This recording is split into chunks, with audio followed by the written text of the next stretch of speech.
Stefan on täna Velkole siin koduplatsil 3-0 võit Tallinna Kalevi duubli üle. Kuidas mängu kokku võtta?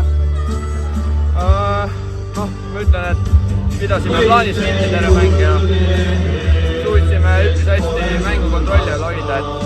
Esimesel poolel olid päris palju võimalusi, mida ei suutnud ära lahendada, aga selle eest teisel poolel suutsime oma terased teha ja seal ära lüüa kiirelt.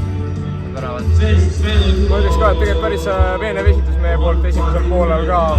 Tegelikult nägime väga sujuvat ründemängu meie poolt. Kuigi vastasel tekkisid päris head võimalused, Markus ka tassis paar korda, aga ütleks ikkagi, et mängisime suhteliselt veenvalt. Et kuigi esimesel poolel jäid väravad löömata, siis tegelikult võib mänguga terviklikult rahule jääda, sealhulgas ka esimese poole ajaga. Kindlasti jah, et kui me suudame momente luua, siis on ju hästi, et peame ära lööma. Et selles suhtes ma ütleks küll, et esimene pool oli ka hästi mängitud meie poolt.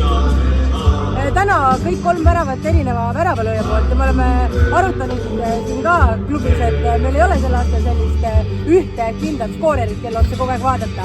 Kuidas teie näete? On see hea või halb, et meil on kogu aeg võtta uusi mehi, aga samas võib-olla ei ole seda, kelle otsa vaadata? No, ma ütleks seda, et see hooaeg eriti just, tegelikult eelmine hooaeg ka, aga see hooaeg eriti meil on nagu väga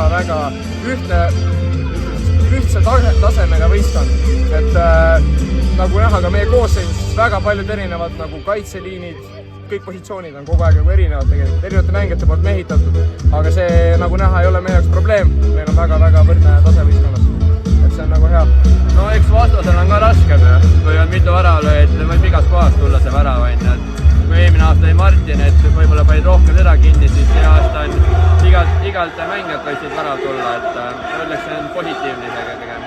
Räägime korra sellest kaitseliinist, mida Johannes ka mainis, et me oleme päris palju pidanud vangerdama erinevate vigastuste ja muud asju mitu, aga täna taga 0, nii et hea tööpäev ja võib vist öelda, et kuigi me kaitseliinis vahetame palju, et siis meeste tase on nii hea, et tegelikult kõik mängivad selle koha välja, kui võimalus antakse. Ei, kindlasti jah, et kui siin kellegi mingi vigastus või ükskõik mingi teine asi, siis pingi pealt on tulemas kas või sama tasemega peaaegu mängija olemas, et selles suhtes ja tegelikult on kõik on juba siin lõpuks nii palju rotateerinud, et kõik on üksteisega kokku mänginud, et ma arvan, et see on meie üks plussidest ka, et siin on nii tihe graafik tulemas nüüd, et eks peatreener ka rotateerib nüüd natuke rohkem ja sealt tekibki see, et ongi teistsugune kaitseliin võib-olla iga mäng, aga endal on kindel tunne mängida, kuigi sõbrad võib-olla kõrval vahetuvad, et ikka on nagu teada, et on hea kindel mängule tulla. Ei, kindlasti jah, ma tean, et poisid on hästi ettevalmistanud, kindlalt aga ei värista, et mul ei ole sellest suhtes midagi karta seal, et teeme oma mängu ära ja saab kõigiga mängitud seal taga.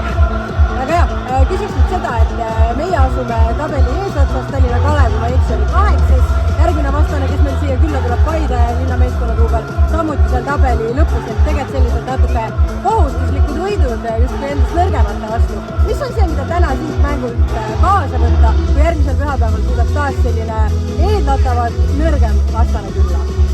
Ma võtaks tänast kaasa meie ründemängu tegelikult, nagu ma juba ütlesin, et väga suur ründemäng. Me peame julgelt mängima seal ründefaasis, olema loovad, tekitama neid võimalusi, mitte võib-olla liiga kinnised, siis tagant läbi mängima, vaid rohkem just ülespoole otsima.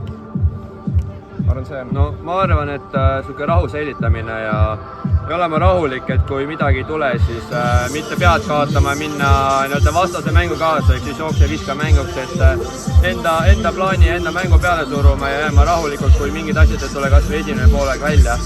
Et rahu olema ja eks sealt saab need punktid ära võtma, aga eks me oleme kõik siin üks mäng korraga, et eks neist, kus me hooaja lõpus oleme siin. No väga hea, aitäh teile ja juba järgmisel pühapäeval ma eeldan, et ootate kõiki neid toredaid inimesi taas siia tagasi. Jah, kui midagi. Väga tore, aitäh, näeme siis!